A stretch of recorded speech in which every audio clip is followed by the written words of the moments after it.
Depuis le début de la crise, il y a ceux qui se cachent en attendant des jours meilleurs, et puis les autres.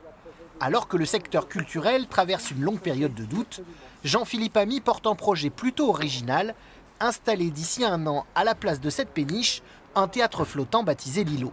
On est un peu à contre-courant, mais être à contre-courant sur un fleuve, c'est pas forcément gênant. On arrive à le remonter, vous savez. Jean-Philippe Amy n'est pas un inconnu, il dirige depuis 16 ans le Patadome à Érigny. Lui et son équipe veulent poursuivre leur travail dédié au théâtre jeune public, ici sur le Rhône, près du pont Gallieni, à 2 pas de l'avenue Berthelot.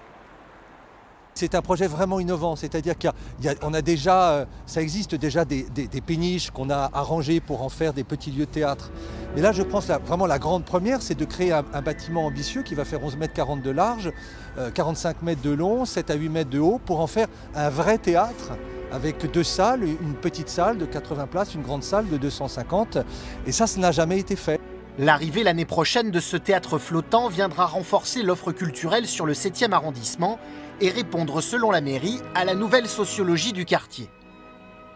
C'est vrai que le sud de l'arrondissement, qui a un plein développement, est un petit peu sous-doté par rapport notamment effectivement à l'évolution démographique, à toutes ces familles qui viennent s'installer dans le quartier des Girondins, dans le futur quartier Ginko. Donc un lieu spécifique jeune public répond totalement à un besoin et à un futur besoin. C'est une entreprise des Pays-Bas qui se chargera de la construction de l'îlot.